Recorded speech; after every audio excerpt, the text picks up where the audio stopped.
Welcome to all. आज से हम पढ़ेंगे संयुक्त राज्य अमेरिका का प्रादेशिक अध्ययन।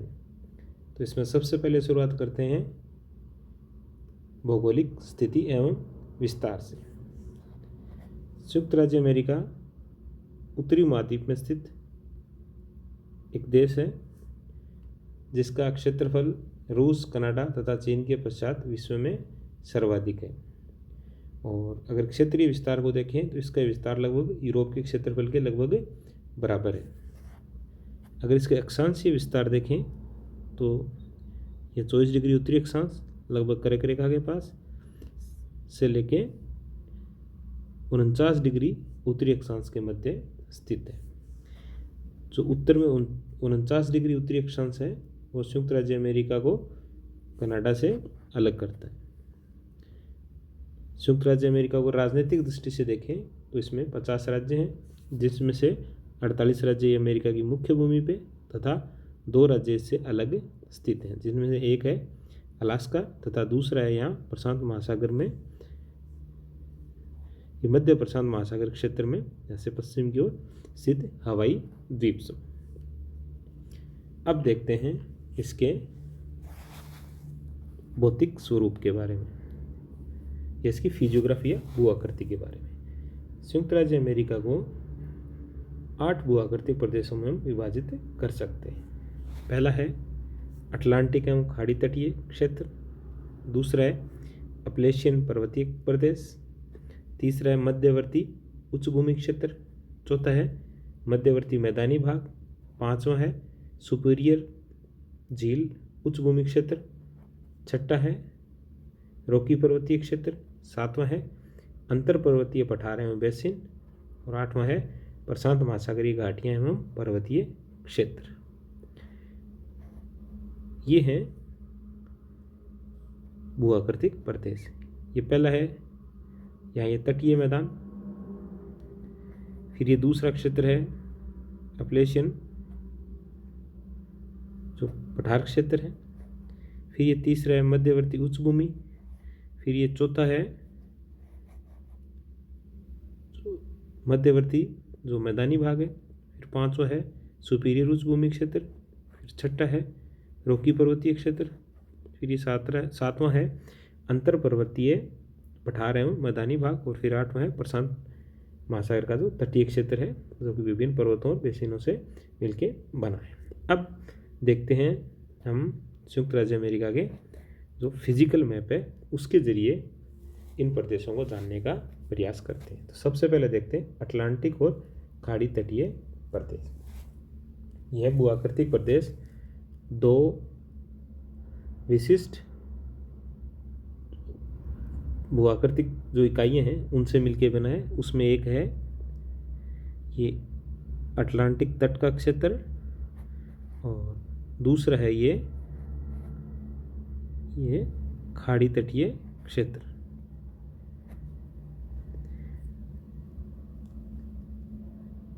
इनका जो विस्तार देखें तो यहाँ टेक्सास राज्य में मेक्सिको की सीमा से लेके उत्तर पूर्व में ये अगर इसका न्यू इंग्लैंड क्षेत्र से या उससे थोड़ा नीचे न्यू जर्सी क्षेत्र तक स्थित है। अगर इसकी चौड़ाई की बात करें तो ये उत्तर में कम चौड़ा तथा दक्षिण में अधिक चौड़ा है।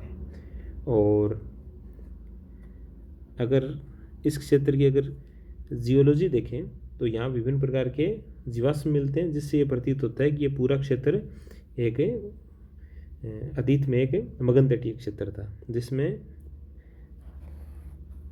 ये विभिन्न कालों के दौरान इसका समुद्र तल से उत्थान हुआ, जिससे ये तटीय क्षेत्र का निर्माण हुआ। अब देखते हैं इसकी चौड़ाई के बारे में बात कर लेते हैं। तो इसकी चौड़ाई दक्षिणी की ओर बढ़ती जाती है और सर्वाधिक चौड़ाई मिलती है इसकी इस क्षेत्र में। ये क्षेत्र है मिसिसिपी नदी द्वारा अपवाहित क्षेत्र, और ये है मिसिसिपी नदी का पंजाकार डेल्टा क्षेत्र, जो कि इस मैदान की विशिष्ट एक भूआकृति है। और अब देखते हैं दूसरे भूआकृतिक प्रदेश के बारे में, जो कि है अपलेशियन पर्वतीय क्षेत्र।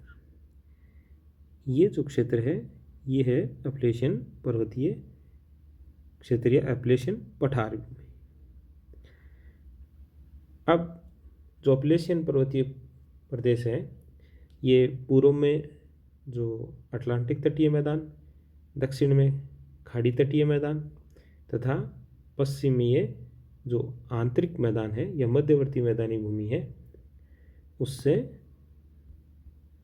ये सीमांकित है। इसके अंतर्गत देखें तो इसका विस्तार उत्तर में ये जो न्यू इंग्लैंड क्षेत्र है वहाँ से लेके दक्षिण में ये अलबामा राज्य तक स्थित है। इसको अनेक कई उपविभागों में बांट सकते हैं। सबसे पहले है इसका न्यू इंग्लैंड पर्वतीय क्षेत्र। ये जो भाग है इसका, ये जो क्षेत्र है, ये जो संयुक्त राज्य अमेरिका जो उत्तरी पूर्वी क्षेत्र है ये क्षेत्र न्यू इंग्लैंड क्षेत्र कहलाता है। तो इसका जो पहला उपविभाजन है अपलेशियन पर्वतीय क्षेत्र वो है न्यू इंग्लैंड का पर्वतीय क्षेत्र। अगर इनकी पहाड़ियों को देखें या पर्वतीय क्षेत्र को देखें तो इसकी ऊंचाई कम और ये पर्वत क्या एक कटे फटे पर्वत हैं और इनकी जो ऊंचाई है वो लगभग एक औसत ऊंचाई है 1000-1200 मीटर से अधिक बहुत कम जो पर्वत हैं उनमें से कुछ प्रमुख हैं वाइट पर्वत और ग्रीन पर्वत, इसके कुछ उदाहरण हैं। फिर दूसरा है पिडमोंट रीजन। ये जो क्षेत्र है जो अपलेशियन पर्वत तथा जो तटीय मैदान क्षेत्र है उनके जो बीच का जो भाग है पठारी भाग एक तरीके से गिरिपदीय जो भाग है वो है जो पिडमोंट रीजन। ये जो क्षेत्र है यह अपर्दन के कारण यहाँ जो कठोर और प्रतिरोधी चट्टानें हैं उनके जो ढाल हैं वहाँ पे जलप्रपातों का निर्माण हुआ है और इसका जो पूर्वी भाग है उसको जो प्रपात रेखा है वो इसको तटीय मैदान से अलग करती है। अब देखें तो तीसरा भाग है तो आपका रिज एंड वैली रीजन, कटक एवं घाटी क्षेत्र। ये जो अपलेशियन जो पर्वत है ये है अपलेशियन पर्वत श्रेणी। इसके तथा जो पिडमोंट क्षेत्र इसके बीच का जो क्षेत्र है वहाँ अनेक समानांतर कटक एवं घाटी पाई जाती हैं, इसलिए ये इस क्षेत्र को रिज एवं वैली क्षेत्र के नाम से जानते हैं। फिर इसके पश्चात है जो मुख्य जो इसकी जो पर्वतीय श्रेणी वो है अपलेशियन पर्वतीय क्षेत्र या अपलेशियन पठार। जो अपलेशियन पठार है वह रिज तथा वैली रीजन तथा पश्चिम में जो मध्यवर्ती मैदानी भाग है उन दोनों के बीच में स्थित है और इसका जो उत्तरी भाग है वो ये अल्गेनी पठार तथा इसका जो दक्षिणी भाग है वो जो कम्बरलैंड पठार के नाम से जाना जाता है। ये हुआ दूसरा हमारा क्षेत्र अपलेशियन पर्वतीय क्षेत्र या अपलेशियन पठारी भाग। अब तीसरा जो क्षेत्र है वो है मध्यवर्ती उच्च प्रदेश या इंटीरियर हाईलैंड्स। इंटीरियर हाईलैंड्स जो मध्यवर्ती मैदानी भाग है उसके बीच में स्थित है, एक ऊंचाई वाला भाग है। ये जो क्षेत्र है ये है जो इंटीरियर हाईलैंड रीजन। तो इसके उत्तर, इसके पश्चिम में जो आंतरिक मैदानी भाग, इसके दक्षिण तथा इसके दक्षिण में जो खाड़ी तटीय मैदानी भाग तथा इसके पूर्व में मिसिसिपी नदी द्वारा बनाया गया मैदानी भाग स्थित है। और इसका जो उत्तरी भाग है वो अधिक कटाफटा क्षेत्र है।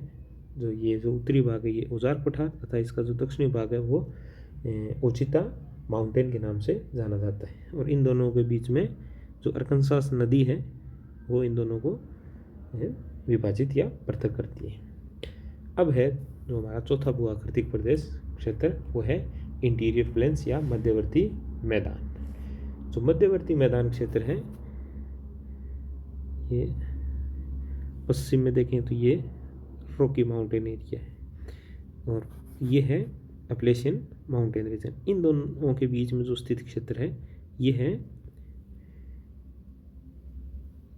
ये जो भाग है ये है मध्यवर्ती मैदानी क्षेत्र या इंटीरियर प्लेन। इनमें ये जो इंटीरियर हाईलैंड का क्षेत्र है इसको छोड़ दिया जाए सकता हूँ। जो मध्यवर्ती मैदान है वो संयुक्त राज्य अमेरिका के आंतरिक भागों में नदियों द्वारा निर्मित सबसे बड़ा मैदान है और जो पूर्व में अपलेशियन पर्वत से पश्चिम में रॉकी पर्वत तक फैला हुआ है। इसमें जो बहने वाली प्रमुख नदियाँ हैं वो हैं मिसिसिपी तथा मिसौरी नदी। तो मिसिसिपी तथा मिसौरी नदी तथा इनकी सहायक नदियों से निर्मित जो मैदानी भाग है वो है मध्यवर्ती मैदान। उत्तर में ये जो ग्रेट लेक्स रीजन से लेके दक्षिण में ये जो खाड़ी क्षेत्र है या मेक्सिको का जो सीमा है वहाँ तक अवस्थित है। इसका निर्माण जो मिसिसिपी मिसौरी तथा इसकी अन्य सहायक नदियों द्वारा बहाकर लाई गई जलोढ़ मिट्टी से निर्मित हुआ है। इसका जो उत्तरी भूभाग है यहाँ जो ग्रेट लेक्स पाई जाती हैं, सुपीरियर, मिशिगन, ह्यूरॉन, इरी और ओंटारियो। तो जो मध्यवर्ती मैदानी भाग है इसको हम फिर 3 भागों में बांट सकते हैं।